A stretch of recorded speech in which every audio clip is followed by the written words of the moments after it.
Hi. How How are are you? you? I'm good, here reading and writing the story of our lives. Yeah, I understand. Thanks so much for joining me for Quarantine Historians, maybe or maybe not drinking coffee. I meant to brew some tea, but time got away from me because I was literally sitting here with my hair tied up trying to do some cataloging. It's so boring. But yeah, and then I looked up and was like, it's 12:40. I look like I just rolled over out of the bed. Like, Oh yeah. But I yeah, do have a very large jug of water that I actually need more than I need the tea. So yeah, yeah. Well, oh, that is a big joke. I got to do better with my water intake, man. This is a program that's done by our support group, the Mountain History and Culture Group. So Okay. they're a nonprofit associated with the Vance Birthplace that helps us raise money and awareness for programming and education. And they started this project, and I have been doing some as well. So some of the board members, our board president, Dr. Steve Nash, has been doing sessions with different historians talking about different topics, but I've been doing them and talking about interpretive topics. So I've been hitting up all of my colleagues and friends. Mm-hmm. Hey, you got to use your network. I know, I get it. Yeah, exactly. To basically hang out with me and talk about interpretation stuff. So I love it. It works for me. I think it's been really great because there are all these different fields of different jobs, and people hear museums and they hear historic sites, and they don't necessarily know what that means on a daily basis. Even my mom, one time when I was working at the City of Raleigh Museum, one time she asked me, she was like, what do you actually do on a daily basis? So I don't think my fiance knew what I really did on a daily basis until we start working from home. And like I do a lot of talking to people and a lot of reading random stuff and writing about the random stuff I read and the random people that I talked to. Fun. Oh my God. He said, so you went to college to go to college? I was like, yeah, technically. That's actually a really good description. Tell us a little bit about you, so that your background, how did you get into the field, and so people can learn a little bit about you. Oh man, introductions are always so weird. I feel like really braggy. That's why my name forced you to do it. That's really braggy. My name is Brigette Jones, and I am the Curator of Social History for the Tennessee State Museum in Nashville, Tennessee. And my claim to fame, I hate to say that, is from my work with the Journey to Jubilee project at the Bellmead Plantation Museum, where I served as Director of African American Studies. And I was the first Black director in the history of the museum, and I was the first Director of African American Studies, so that position did not exist until me. And so my big focus is ethical interpretation and accurate interpretation of Black people. At one point, it was just in slavery, but now that my role has gotten a little bit bigger, I'm just making sure that Black people are interpreted accurately throughout history. So anytime that you got to talk about Black people, tell the whole story, not half the story. We've already had sugar-coated history. Let's take some of the sugar off and go back. We need to go back. I have not changed. I'm going to change one day. You have not. So I guess we should. I should probably, for the people who are watching, help them understand how we met. You spent the week with me. I spent the week with you in cabins. Nowhere. In the middle of nowhere. Nowhere. In the middle of nowhere. God. With the wild raccoons and there were foxes. It was horrible. There were spiders. I was not prepared. No. I don't do nature. I don't do nature. That's come up in many interviews where I'm like, I don't camp. I don't do nature. So there was a lot of nature where we met. And so for the public, we met at a training in Charleston, training on interpreting African American history. That was done by Charleston County Parks, well, lots of partners, but I believe Southeastern Museums Conference is involved, and the Association of African American Museums, and also primarily the Smithsonian, so the National African American. So that means we're history bougie. We are so bougie. We are the bougie class of the historian scope. Yeah. So it was held for a week. I don't think when I went to that training, I didn't realize how like immersive and intense it was going to be. Yeah. It was really transparent. It definitely put us in an uncomfortable space for a long time together. After so long, I was just like, okay, look, I'm black. Let me just take this voice off. And everyone was like, oh, okay. Yeah, so I remember like day one, we had the first dinner, and they asked us to say something like descriptive about yourself. And I remember saying something about how I feel about code switching. And I remember Chris saying, you might want to break code switching down. I was like, oh, dang. All right. I literally just wrote a note on my page when you were talking about how, as the week went on and things, it was just really intense. I literally just wrote code switching before you said it. Because like, that stuck out with me in the training. I mean, I had heard of code switching before, but yeah, when you said it the first night, I was like,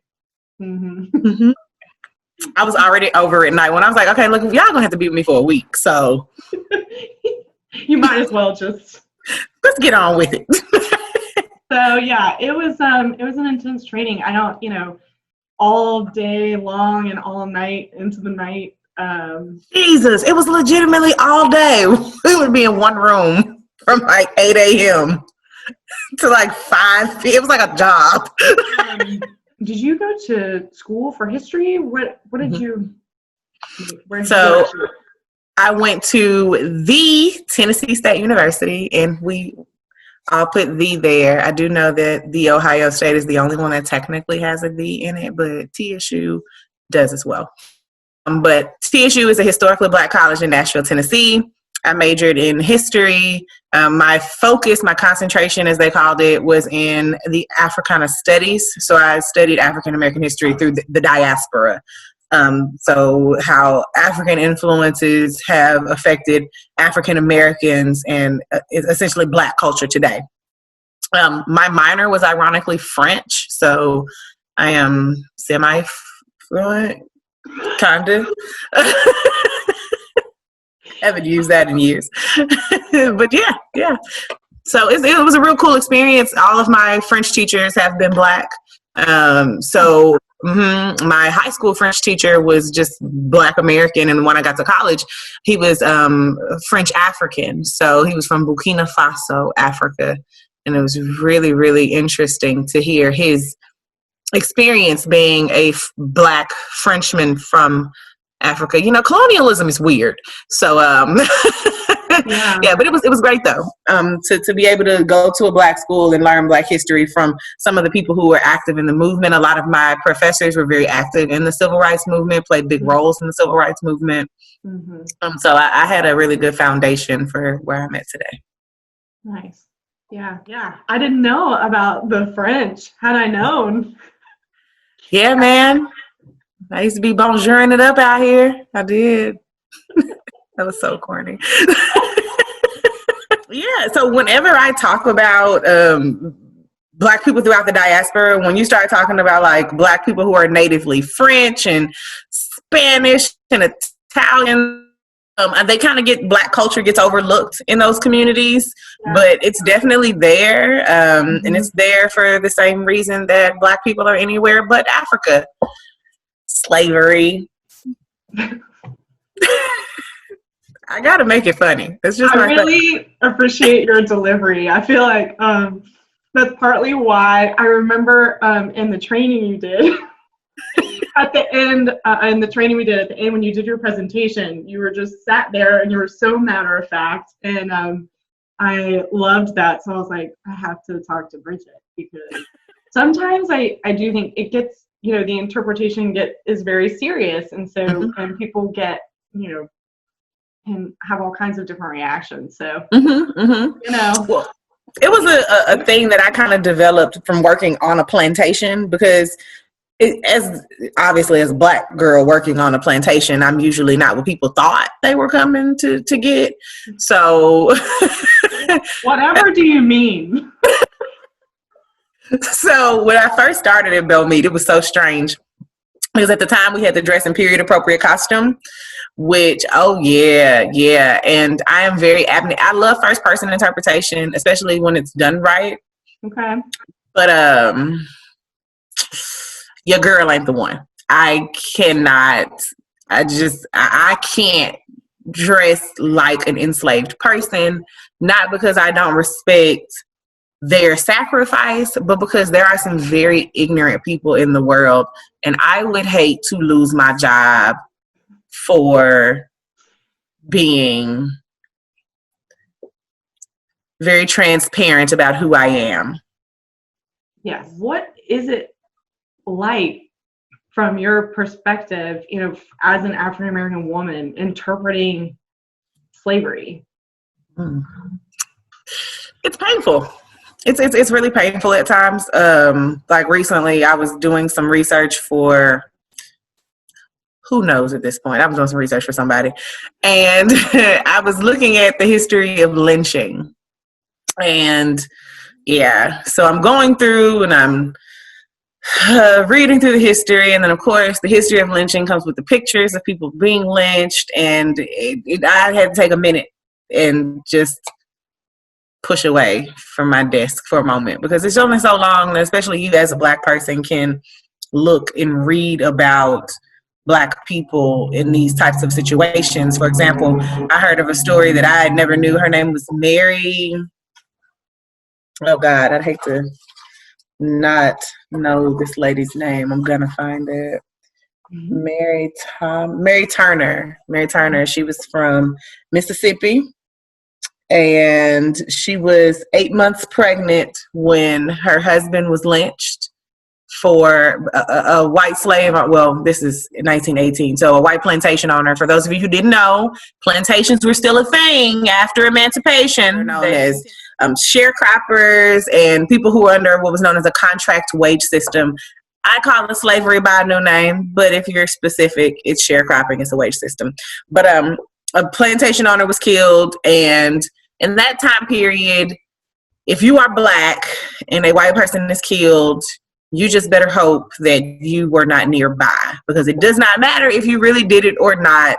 They were just looking for somebody Black to charge with the crime and to punish for it. So her husband was lynched. She was very vocal about her dissatisfaction, obvious dissatisfaction with the fact that her husband was lynched for something that he probably did not actually do. And she said that she was going to go to the police on the men who lynched her husband. And in retaliation, they came to her house and strung her up by her ankles, 8 months pregnant, and lynched her. And I believe, she was hung up by her ankles, and she was also burned. But before she was killed, her abdomen was cut open and her unborn child fell to the ground and was stomped to death by the lynchers. So you read that for 8 hours a day and tell me about your psychological well-being. And yeah, I had to take a minute. It's very difficult. So being at Belmead would be very difficult at times, especially when I'm talking about the harsh reality of slavery and the ramifications of slavery afterwards, especially as we move into Reconstruction and Jim Crow. But other than that, I tried to take a comedic approach, because typically when white people walk through the door, if I'm giving a house tour especially, and not the tour that's on slavery, you're typically not looking for the 5'9" Black girl with the braids. And once it became a thing about me giving a tour about slavery, even though they may be expecting someone Black, they may not be looking for the type of interpretation that I'm going to give. Because I don't come to work every day in hopes of comforting white people. I come to work to represent the people who have been wronged historically. And if that happens to make you uncomfortable, I'm sorry, there's some tissues in the corner. Did you have to use the tissues in the corner? Oh, every day. People cried on me on a regular basis. I gave out more hugs in my time at Belle Meade than I don't think I've hugged that many people ever, actually. Like, it would be. Are you a hugger, or did you feel I am a hugger. Okay. But a little bit of both, actually. And I know a lot of Black historians that I've had this conversation with. It's like, you don't need to be hugging people. It's not your job to comfort their pain. I'm like, you're right. But I'm a hugger, so I get it. I'm emotional in my own regard. So sometimes when I would be giving the tour, it would make me emotional. And usually those would be my best tours when I myself am also emotionally invested. But giving those types of tours, especially when you're emotionally invested, can be very draining. Yes. Yeah. Very draining. And I would have some days where I'd be like, I can't do it again. I got to give 3. I can only give 2 today. Y'all can figure it out. Yeah. And so what are some of the ways that you recharge, or I guess protect your emotional safety, you know? Do you have ways? What? Wine. I'm not lying. I didn't know, like, you're like, no, but seriously. Yeah, I drink a lot of wine, and I try to watch and read things that are so bad.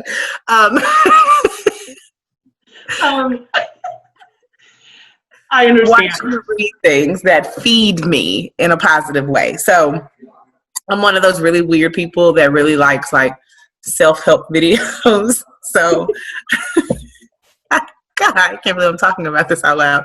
So when I do my bath time, because bath time for me is a big thing, I'm going to light candles and incense. I'm going to burn sage and open a window. And I'm going to listen to Oprah for an hour tell me how excellent I am. I am going to sit in that tub for an hour, and I'm going to listen to Oprah and Will Smith. And I love the compilation videos where it's like a bunch of really rich people telling you how they got rich. And I'm like, yes, I too can be close to the 1%, or at least not poor.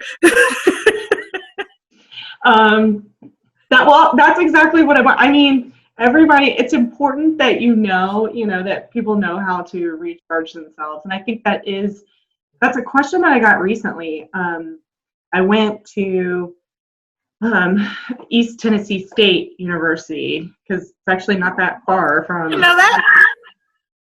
So not too far from Vance, actually 45 minutes or so. So went there and spoke to some public history students. One of the students asked me, how do you avoid burnout? And I was like, I don't. So when did you leave Belle Meade and go to the new job? And like, how are the jobs different? Great question. I left Belle Meade the end of January. So my first day with the state was February 3rd. And This year, yes. So to tell you my timeline of events, because it's freaking strange, I started with the state on February 3rd, and we got hit by a tornado. And the city of Nashville got hit with a really bad tornado on March 3rd. So exactly 1 month from my start, there was a tornado, and I was not at work for like 3 or 4 days because it like.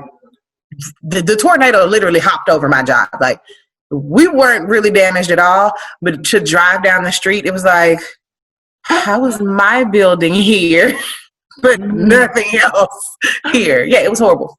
Absolutely horrible. That's March 3rd. March 16th, we get sent home for COVID. So I had been at my job. I actually have not officially moved into my office. Wow. Mm-hmm. Yeah, I have an office, but I didn't really get to decorate it or like anything. Wow. I didn't even have a phone in my office. That's how new it was. I didn't get business cards, anything. So yeah, I was gonna ask like how the work differs, but I guess it's kind of hard to say because like you haven't really, while you're in like pandemic mode. So Yeah. But it's still very different because with Bell Mead, my job was very heavily interpretation based. Lots of talking to people and customer relations and guest relations because Bell Mead makes their money off of like people coming in the door. So the tourists that come in the door. So it's big on hospitality. With the State Museum, it's less hospitality based because we don't make any money from the people that come in the door. And now that I'm not a director, I'm a curator, I'm kind of behind the scenes now. And I've realized that curation is an entirely different ballgame historically, discussing preservation. It's very artifact based. And I've never been a big artifact person. I think they're really, really cool. So it's definitely pushing me out of my comfort zone a little bit and making me aware of another side of preservation. And it's making me appreciate curators a lot more because I never really thought curators did much, but they do a lot, like a lot. yeah. I don't think I read this much as a director. Like I read a whole lot more now. Yeah. Yeah. I've always what I've always liked about working for state historic sites in North Carolina is we kind of end up doing a little bit of everything. Because you know, at Vance, there's only 3 full-time staff. So no, I didn't know that. Really? So I'm the site manager. I have an assistant site manager, and then I have a maintenance. So often people will come into the site. I always find this really funny. Every museum or historic site I've ever worked at, people who walk in and they're like, "I don't need the tour. I majored in history." Like when? 20 years ago? What does that got to do with me? I know. I think we've also established that like not all history is covered in your history class. So. Yeah, that's really true. I know we would get people who would come into Bell Mead and just say, well, do I have to go to the house with a guide or can I just go look? And that's not how our house works. I'm like, well, so I have to listen to the person talk. I'm like, dude, that's the whole point. Like, why are you making this so difficult for me? Thank you. You are so right. Everywhere I have ever worked, they're like, but can't you just like open the door and let me look in? No. My pet peeve, oh my gosh, when I used to give the regular house tours, so you as the guide, you let people in from the front door. So you open the front door, it's very Gone with the Windish in its own regard. And you step out onto the front porch and you're like, 10:30 tour. And you always have like 2 people that are late for the tour. And so when the people come in, you lock the door, you begin, and it's so annoying. You always have that one couple who's like 50 seconds late and they're like janging on the door, like, and then you go to the door and you're like, yes, may I help you? I think we're late. And you're like, yes, you are. A simple knock would suffice. But come on in. A simple knock. That's all we needed. I would open the door. I'm like, what? Why? I'm really glad that you brought that up because that is not just Bell Mead. That happens. That's happened at every historic site I've ever worked at. The shaking of the door is intense. Yeah. It's just weird. It's really weird. So if you're watching this, don't do that. Don't do that. Just knock. If you're locked out, just knock. Yeah. And then when I would give the Journey to Jubilee tour, I didn't have those issues. And it would just be really interesting to see people fighting back tears as I give this monologue on how would it feel if, it's like really deep and personal. And you can always see like the one person who's like, And I'm like, oh, you're hearing me. And that's usually the person at the end of the tour. It's like, can I hug you? And I'm Oh like, my sure. gosh, with the hug. I'm not a hugger, so when people are like, can I hug you? I'm like, I had a guy cry in my office this past year at our holiday program. We do a program where we interpret Venus, who was a woman.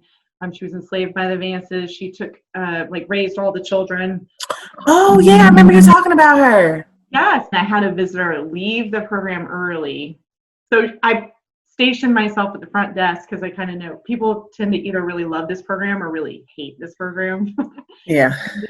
I saw him coming down the path and I was like, oh, here we go. And my maintenance staff he was standing next to me and we're talking and I was like, oh, comes someone. They left the tour early. He was like, bye. And just like, so I was standing there. I know. He came in and I'm like, I know what's coming. Yeah. And he's upset, and he's like, what is going on, like, with this tour and this program? And I'm like, what do you mean? I didn't do anything. What? I didn't do anything. And then he's like, can I talk to you in private? And then when we actually went in my office and I'm like, what's the problem? Like, help me understand. And he just started crying. And it's a strange thing when people just break down crying in front of you. And that's when, for me, it's always interesting as a Black person who this history has not been shielded from me. So these are things that I've known my whole life. At 6 years old, I knew the people that looked like me got lynched. At 6 years old, I knew who Emmett Till was. By 10 years old, I'd seen the picture of him in the casket. Like, these are things that there was no shelter in that regard. There was no filter. My parents and my aunts, uncles, my family made sure that we were all very well equipped to know what people that look like you have been through. Mm-hmm. So I would always be very intrigued by adult white people who would say things like, I just didn't know. And like, how long have you lived in America? And because the problem didn't go away, it has been here. So I don't know. I even know we did this thing called Homeschool History Club, which is where homeschooled students would come and pretty much take a monthly history class. Mm. And then get them out, give them some social time with other kids since they don't go to regular school. And when it came down to Black History Month, I would always be very, very stressed almost about what lessons am I teaching? Because what I don't want is some white mom coming to me and saying, well, I don't think it's time for my child to know this. Because that is not my, I can't tell you when you should teach your child what, but I do know that at a young age, I was not sheltered from it. So it always kind of made me think, why do we shelter young white children from a history that is very real in America? Yeah. Especially because Black children have to know that they're Black from a very young age. Yeah. That's such a interesting, thing, I think, in our field, that line to walk, because I feel like I'm not going to not talk about it, but I have teachers regularly that will say, like, they're bringing a school group and depending on, they're first graders, and the teacher will say, I don't want you to take them in the slave dwelling, or I don't want you to talk about slavery. I think it's too early. And it's gotten to a point now where we typically, if someone calls and schedules a school program, we just have to say from the very beginning, like, it goes in the slave dwelling, that is the tour, and either they go in the slave dwelling or we don't do the program. Yeah. And I do find what happens sometimes too is you'll do it, they'll come, and then you have parents or chaperones who are adding in content because they're uncomfortable because they weren't. And so you're trying to talk about it, and then you have a parent or the bus driver or a chaperone in the back. I don't know why that always happens. It's often like someone who I'm like, where did you come from? But they're in the back and they're like, oh, and by the way, and also the cars. You're like, who asked you? They're like, do tell me, where is your degree in history from? Welcome to the program. Evidently work here now. But they'll say things. So true. We've had someone say to our assistant site manager multiple times on tour, well, not all, some slave owners were kind. Not all slave owners were bad. When I've got 25 kids sitting here and you brought that up, now I'm having to fix what you just did for the 25 kids and tell you you're wrong without like, I'm trying not to be rude about it. Be rude and completely embarrass you and tear you down in front of 25 kids. Like that line I find where I'm like, well. And see, I don't find as big of a qualm with the appearing rude when you are actively. So for me, it's because I'm Black. So for you to actively discredit both my scholarship and my lived experience is a problem for me. Yeah. So if I said that slave owners are bad, that is not a time for you to come behind me and say, well, not all of them, because if you want to get into the not all of them conversation, then we have to start arguing the morals of the institution as a whole. When I start arguing the morals of the institution as a whole, your feelings going to really be hurt because I'm going to come for the Confederacy and I'm going to come for the foundations of America. So if you really want to like just make sure that your day goes well and quickly, you don't even want to start. Because now we got to argue the reasoning for the Constitution, and who got time for that? Well, and that something literally came up in a conversation last week with some colleagues within, the Historic Sites Division. Is I think, for me, it's been drilled in this like customer is always right kind of vibe. And I'm like, but they're not. Not with scholarship. That does not apply. This is not McDonald's. This is not Burger King. You cannot have history your way. It happened the way it happened. Right. Yeah. And I think that is something that, some museums and historic sites, and I know I struggle with, I just struggle with it. You're trying to diffuse the situation and educate people all at the same time. Yeah. And it doesn't very often. And you kind of get to the point where you just get tired of trying to be nice about something when another person is very proactively trying to be rude. Your response to me is rude, but yet you don't want to be met with rudeness back. Something about that doesn't sit right with my spirit because I return the energy that I'm given. And I can be rude and be courteous at the same time. Those two can coexist. I think I have gotten better at it and almost like hit a wall. It was probably 2 years ago, honestly, with work. Like and that was when I went to the training in Charleston, interpreting African American history training. I'm like, I've been doing this 14 years now, and I'm just like, done.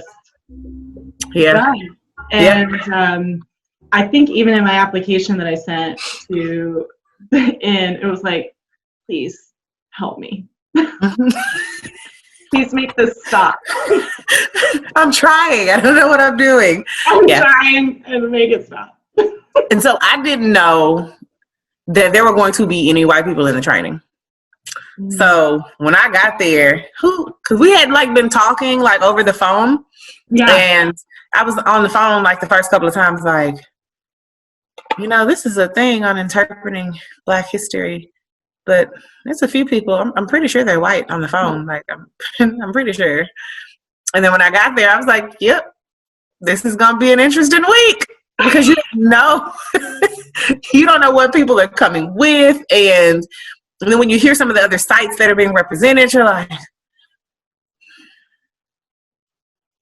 okay, they won. And before it was like the end of it, I remember like the last day and everybody's like crying. It's like, I'm going to miss you guys so much. It's like been 7 days. Like, why are we in tears?